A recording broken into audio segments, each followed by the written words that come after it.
dibayar triliunan anggaran tadi, berapa puluh triliun itu. Bila perlu, kita evaluasi KPU ini ke depan penyelenggaraannya. Nggak boleh lagi sontoloyo begini, Pak.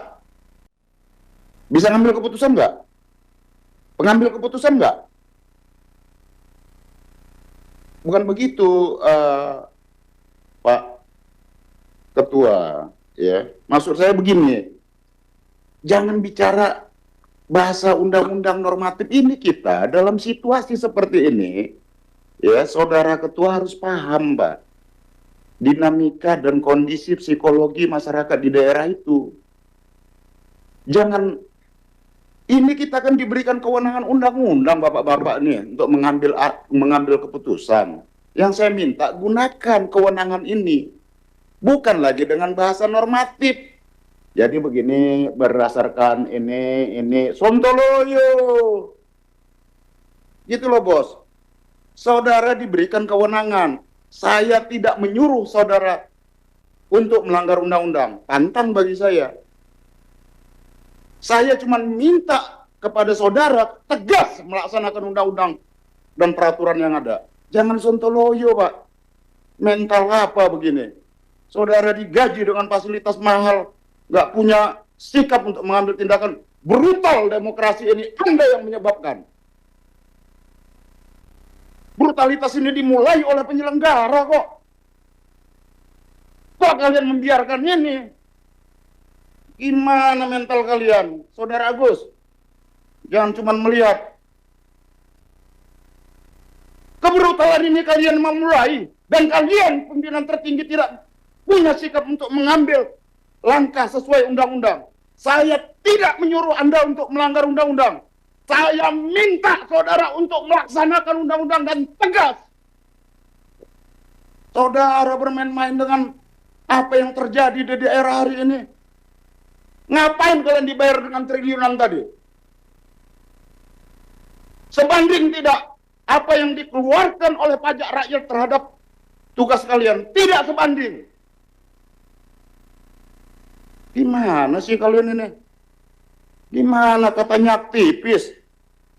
Background kalian bicara tentang demokrasi, aktivis calon. Ambil sikap. Berpihaklah pada demokrasi. Berpihak pada konstitusi. Tegakkan aturan dan perundang-undangan. Gimana kalian ini? Ini nggak boleh bercanda, Pak. Nggak bercanda kita nih. Saya menyatakan ini karena saya ingin kita menegakkan hukum dan perundang-undangan. Di sana sudah tidak ada lagi KPU yang menjalankan hukum dan perundang-undangan, Pak. Kalian bicara tentang norma. Memble-memble. Apa kalian ini? Gimana nggak rusaknya apa ini? Pelaksanaan pemilu demokrasi ini kita rusak secara prosedural. Prosedurnya aja kita rusak, gimana kita menemukan demokrasi yang substansi dan hakiki kepada rakyat ini? Kebrutalan ini dimulai oleh penyelenggara. Dan itu terjadi hari ini. Dan saudara-saudara sebagai pimpinan tertinggi tidak mengambil sikap terhadap itu dan tidak memberikan kepastian. Saya minta Pak Ketua, izin Pak Ketua, kenapa saya harus tegas begini? Karena kita ditugasi oleh undang-undang untuk menjalankan pengawasan terhadap pelaksanaan undang-undang ini. Saya tidak mendapatkan satu kepastian tadi dari mereka yang diberikan oleh undang-undang sebagai pimpinan tertinggi itu. Saya sudah dijelaskan sejelas-jelasnya, Bapak. Ya, saya ini bukan tipikal orang ngarang, Bapak. Kalau Bapak tidak melakukan cek ke sana, berarti Bapak-bapak cuman di balik meja. Pekerjaan apa kalian dibayar triliunan anggaran tadi, berapa puluh triliun itu? Bila perlu, kita evaluasi KPU ini ke depan penyelenggaraannya. Nggak boleh lagi sontoloyo begini, Pak. Kita adakan aja partai politik tahun 99, partai politik dan berserta unsur masyarakat. Pemilu kita sukses, Pak. Kita serahkan pada teman-teman yang independen apa segala macam. Aslinya tidak independen. tidak punya sikap. Independen itu bersikap. Tidak boleh memihak kepada peserta, itu independen. Tapi terhadap undang-undang kalian bersikap. Terhadap aparatur KPU yang ada di daerah yang bermental brutal begitu, kalian bersikap. Itulah gunanya kalian ketua. Kalau begini, saya usul diganti ini komisionernya.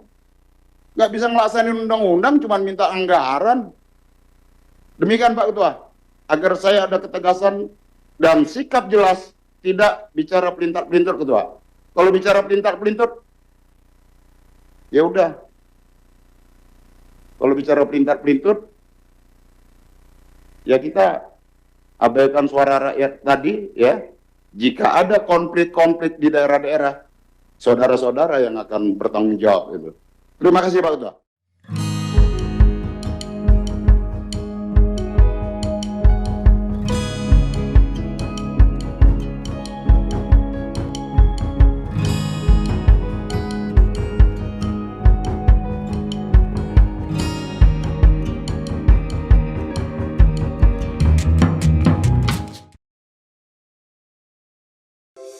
Di antara banyak sumber informasi, kami layak dipercaya. Karena kami menggali lebih dalam, berpihak pada kebenaran, berpegang pada data dan fakta, agar layak Anda jadikan referensi. Kompas TV, independen, terpercaya.